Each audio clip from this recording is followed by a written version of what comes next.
Bismillahirrahmanirrahim.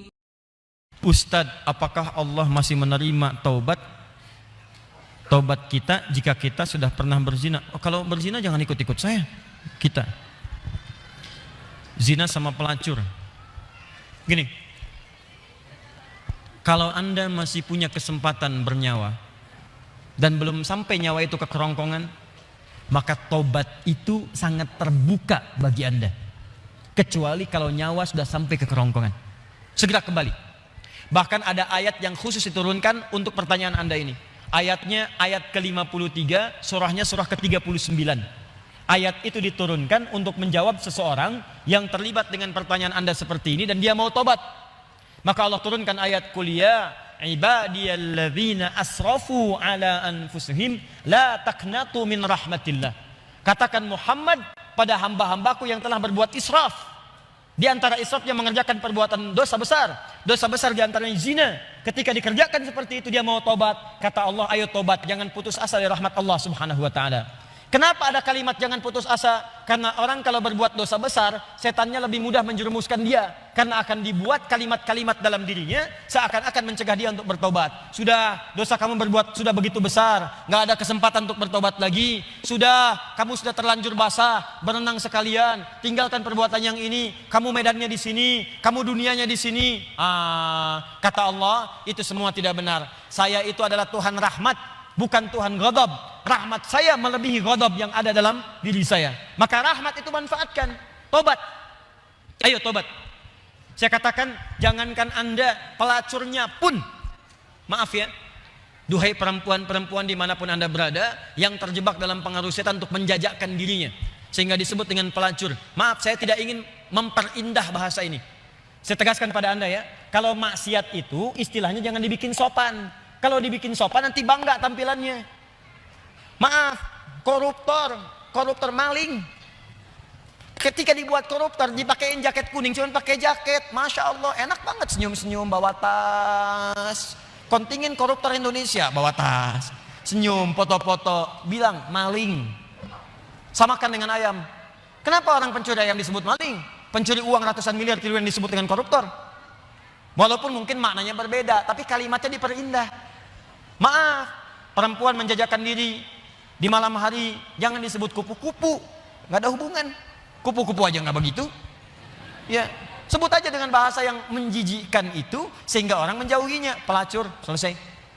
Laki-lakinya apa? Jangan dipersempit. Buaya aja nggak begitu. Udah sebut aja misalnya pria jahat, pria buruk, pria pezina, selesai.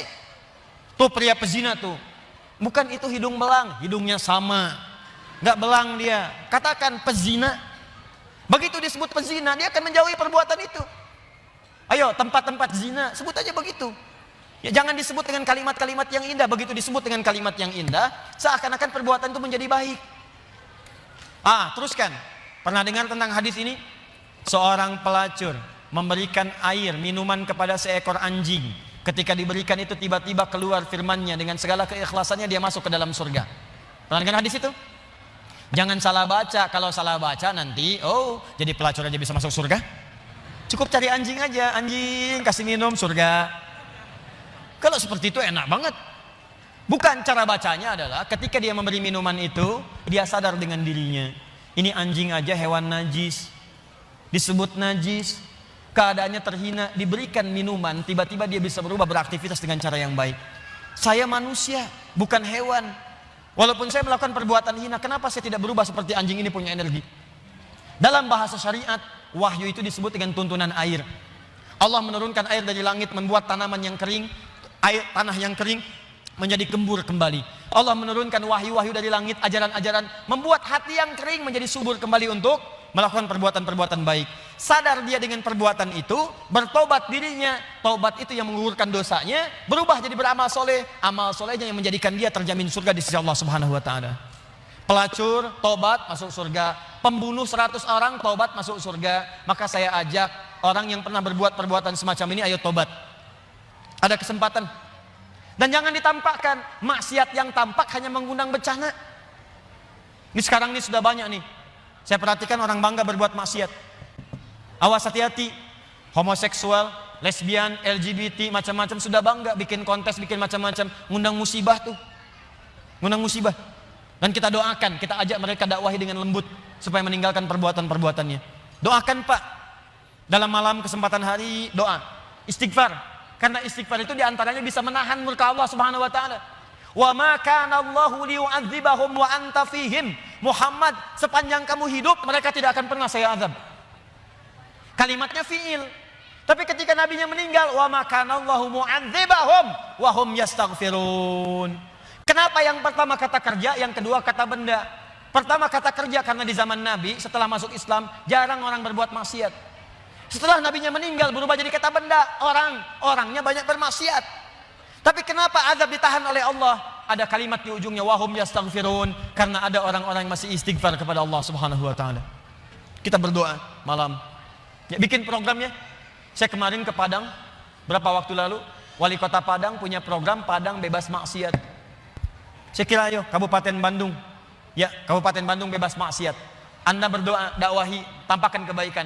Ayo mulai sekarang yang ngaji dengan saya minta komitmennya. Kalau Anda pegawai berangkat ke kantor, perilaku yang baik. Tunjukkan nilai keislaman. Jujur dalam bekerja. Jangan takut, Anda tidak akan kehilangan rezeki. Anda nggak korupsi pun rezekinya segitu. Anda korupsi, rezekinya nggak nambah segitu juga. Jadi kalau Anda bisa dapatkan yang halal, kenapa mencari dengan yang haram? Nggak usah, yang baik-baik aja, rezeki Anda sudah terjamin. Demi Allah saya katakan, kelihatannya banyak, cuman segitu juga. Kalau Anda berbuat baik, ditahan oleh Allah, seperlunya dikasih, perlu dikasih supaya Anda nggak repot. Kadang-kadang dikasih banyak supaya bisa zakat, supaya bisa infak. Cukup tempuh dengan cara yang jujur, rezeki datang dengan semestinya. Ayo Anda yang bekerja di birokrasi, di diplomasi, jujur aja udah. Tunjukkan nilai keislaman. Pak, kenapa sok soleh sih? Gak nerima proyek begini, bukan sok soleh.